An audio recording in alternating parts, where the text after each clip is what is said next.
Perkenalkan, nama saya Natasha Salsabila Zulkarnain Putri, absen 30, yang berperan sebagai narator dan nenek. Perkenalkan, nama saya Najila Nabila Husna, absen 29, yang berperan sebagai bawang merah. Perkenalkan, nama saya Nadia Aurelia, nomor absen 28, yang berperan sebagai ibu bawang merah. Saya Nadifa Desina Putri, absen 27, yang berperan sebagai bawang putih. Perkenalkan, nama saya Diamat Deva Diamora, nomor absen 10, yang berperan sebagai ayah. Selamat menikmati.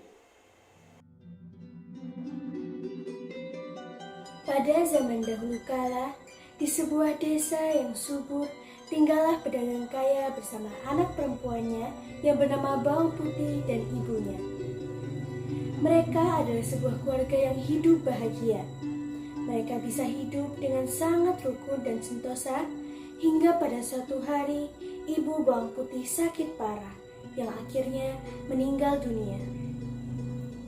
Bawang Putih sangat berduka dengan meninggalnya ibunda tercintanya itu. Begitu juga dengan ayahnya. Ia merasakan duka yang sangat mendalam, harus menerima kenyataannya itu. Ayah, kenapa sih ibu meninggalkan kita dengan begitu cepatnya? Ini memang sudah ditentukannya, nak. Ya sudahlah ya, memang sudah menjadi ketentuan yang maha kuasa. Iya, anakku. Ini memang sudah takdir. Di desa itu, terdapat seorang janda yang memiliki anak bernama Bawang Merah. Semenjak ibu Bawang Putih meninggal, ibu Bawang Merah sering menyempatkan diri untuk berkunjung ke rumah Bawang Putih. Ibu Bawang Merah sering membawakan makanan untuk Bawang Putih dan ayahnya, membantu Bawang Putih bersih-bersih rumah, dan juga menemani Bawang Putih dan ayahnya untuk berbagi lewat obrolan. Jika saya ajak bawang merah main kesini apa boleh? Iya, boleh. Ajak saja kalau masih sempat. Bawang putih, ini saya bawakan makanan untuk kamu. Iya, terima kasih ya Bu sudah membawakan bawang putih makanan. Iya, sama-sama. Ibu cuma nggak pengen lihat kamu kurang makan. Ya sudah, ibu pamit pulang dulu. Bu, titip salam ya buat bawang merah. Iya, nanti saya sampaikan. Kedekatan ayah Bawang Putih dengan ibu Bawang Merah yang dirasanya sangat baik hati membuat ayah Bawang Putih kepikiran untuk menikahi ibu Bawang Merah. Dengan meminta pertimbangan dari Bawang Putih, kemudian ayah Bawang Putih menikah dengan ibu Bawang Merah. Bawang putih, andai saja ayah menikah dengan ibu bawang merah. Apakah kamu setuju, nak? Aku hanya ngikut kemauan ayah. Kalau ayah memang menginginkannya, kenapa aku harus memauinya? Lagi pula kan ibu bawang merah baik hati. Baiklah, anakku. Terima kasih atas izin kamu. Bagaimana dengan bawang merah? Apakah kamu juga setuju? Aku juga setuju. Bagaimana dengan ibu? Ibu setuju juga kan? Iya, ibu juga setuju dengan niatan ayah bawang putih untuk menikahi ibu. Di awal-awal pernikahan, ibu Bawang Merah dan Bawang Merah bersikap sangat baik kepada Bawang Putih. Namun, lama-kelamaan tabiat sesungguhnya mereka mulai kelihatan. Bawang Merah dan ibunya seringkali memarahi Bawang Putih dan tidak jarang memberinya pekerjaan yang berat.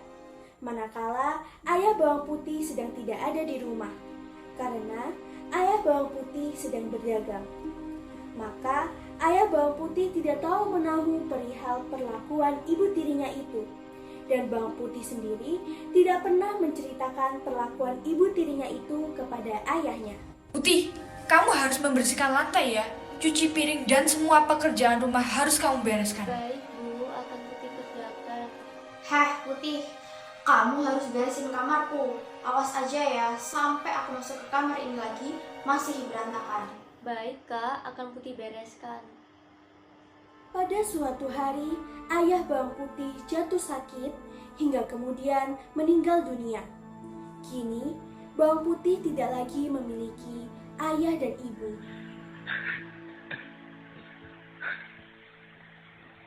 Bawang putih,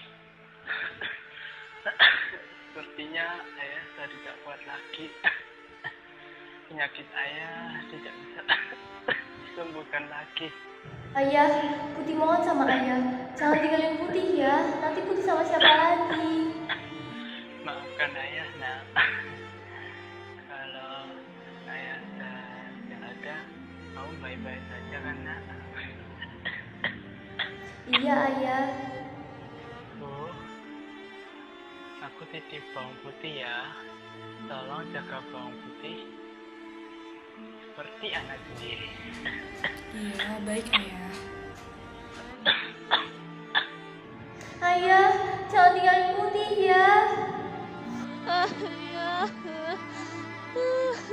Sejak saat itu, bawang merah dan ibunya semakin leluasa dan bertindak semena-mena terhadap bawang putih.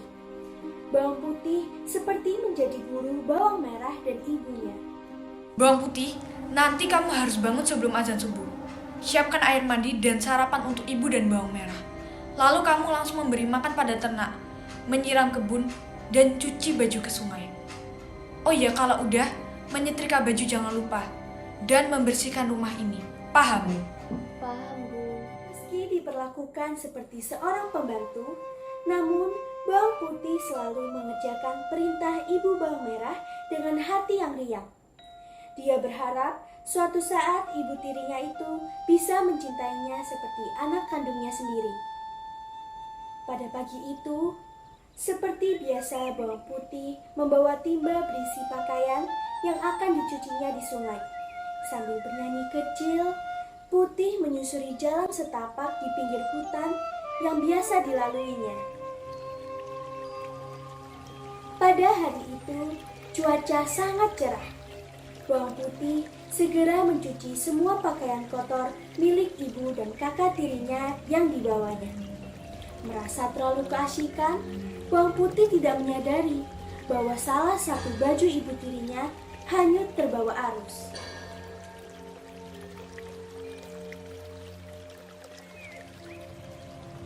Aduh, ada banyak yang hanyut. Lebih parahnya lagi, baju yang hanyut itu merupakan baju kesayangan ibu tirinya. Aduh, itu kan baju kesayangan Ibu. Nanti kalau Ibu marah, gimana nih? Saat menyadari hal itu, Bawang Putih mencoba menyusuri sungai untuk menemukan baju itu. Setelah berusaha mencarinya, Bawang Putih tetap tidak menemukan baju kesayangan ibu tirinya itu. Dengan wajah putus asa, dia kembali ke rumah dan menceritakan kejadian itu kepada ibunya. Bu, Putih minta maaf sama Ibu. Baju Ibu hanyut terbawa arus. Terbawa arus? Dasar kamu ceroboh. Ibu gak mau tahu pokoknya. Kamu harus menemukan baju itu. Ingat, kamu tidak boleh pulang ke rumah jika belum menemukan baju itu. Paham? Dengan segala keterpaksaan, Bawang Putih harus menuruti keinginan ibu tirinya. Dia kembali menyusuri sungai, tempat di mana dia tadi mencuci. Setelah sekian lama mencari, Bawang Putih tak juga menemukan baju itu. Bawang Putih terus berusaha mempertajam pandangannya dan lebih teliti lagi untuk menemukan baju itu dengan mengikuti arus sungai. Hari sudah beranjak gelap. Bawang Putih mulai putus asa untuk menemukan baju itu. Tidak lama lagi, malam akan tiba. Dari kejauhan, nampak cahaya lampu yang berasal dari sebuah gubuk tepi sungai. Bawang Putih bergegas menghampiri rumah itu. Ada cucu datang. Ayo, masuk. Siapa namamu, nak? Saya Bang Putih, Nek. Tadi saya sedang mencari baju ibu saya yang hilang terbawa arus sungai dan sekarang sudah kemalaman. Apa boleh saya menginap di sini semalaman, Nek? Tentu. Tadi baju itu tersangkut di depan rumah nenek. Sayang sekali. Padahal nenek sangat menyukainya. Baiklah, nenek akan mengembalikan baju itu padamu, nak. Tapi kamu harus menginap di sini selama seminggu. Karena sudah lama nenek tidak ngobrol dengan siapapun, nak. Bagaimana? Apa kamu setuju? Baiklah, Nek, kalau begitu. Putih akan menemani Nenek selama 1 minggu. Asalkan Nenek tidak jenuh sama Putih. Selama 1 minggu Bawang Putih tinggal bersama nenek itu, setiap hari Bawang Putih membantu nenek itu untuk mengerjakan pekerjaan rumah nenek. Nenek itu pun merasa sangat senang sampai akhirnya genap sudah 1 minggu. Nenek itu memanggil Bawang Putih. Bawang Putih, kemarilah nak. Sudah genap 1 minggu kamu di rumah nenek. Nenek senang sekali karena kamu anak yang rajin dan berbakti. Oleh karena itu, sesuai janji nenek, nenek kembalikan baju ibumu itu, nak. Ini, ambillah. Terima kasih, Nek. Oh ya, dan satu lagi, kamu boleh mengambil salah satu dari labu itu sebagai hadiah dari nenek. Jangan, Nek. Nenek tidak usah memberiku hadiah. Sudahlah, Putih, ambillah. Ya sudah, kalau begitu Putih akan memilih yang kecil saja, Nek. Kenapa yang kecil, nak? Kalau yang besar, takut tidak kuat membawanya, Nek. Baiklah, kalau begitu. Hati-hati di jalan ya, nak. Baik, Nek. Nenek itu pun tersenyum. Setelah sampai di rumah, Bawang Putih segera menyerahkan baju merah milik ibu tirinya itu. Ibu, baju ibu sudah ketemu. Mana? Lama banget nyari baju gitu aja. Maaf, Bu. Sudah, sana pergi kamu. Tunggu dulu. Dapat dari mana labu itu? Cepat belah. Kita udah lapar banget nih. Baik, Bu. Bawang Putih pun pergi ke dapur untuk membelah labu kuningnya.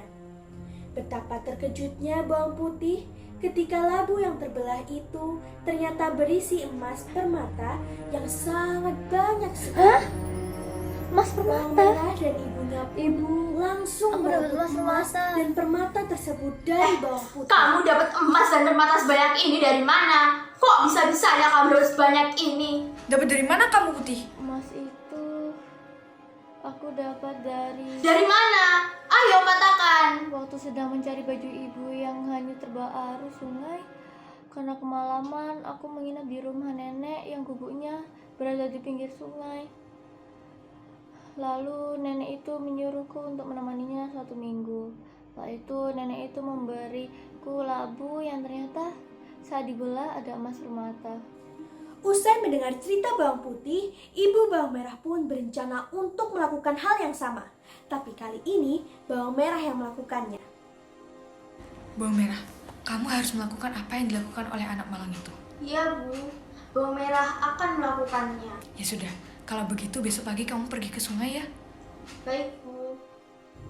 Pada esok harinya, Bawang Merah pun secara sengaja menghanyutkan bajunya ke sungai. Setelah itu, dia lantas menuju rumah nenek tersebut. Nenek, lihat baju yang hanyut tidak? Oh, nenek tahu.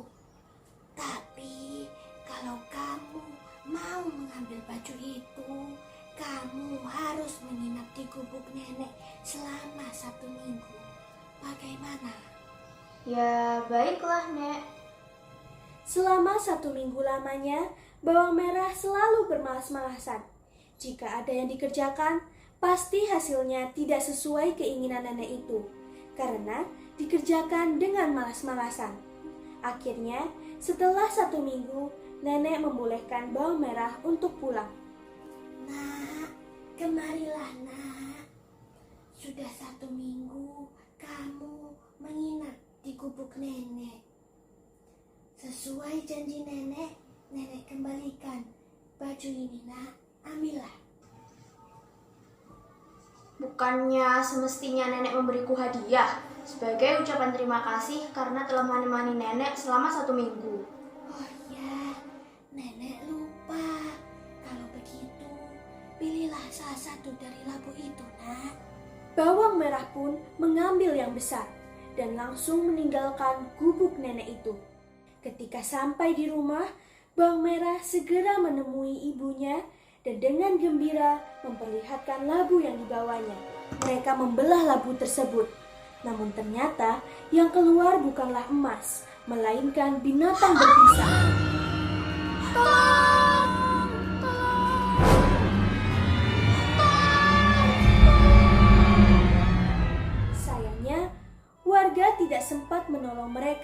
dan mereka pun berakhir meninggal karena diserang oleh binatang berbisa tersebut.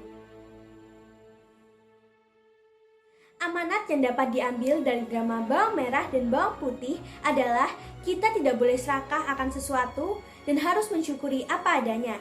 Kita juga harus berbuat baik dan adil terhadap sesama meski tak ada hubungan darah. Sekian drama Bawang Merah dan Bawang Putih dari kami. Wassalamualaikum warahmatullahi wabarakatuh.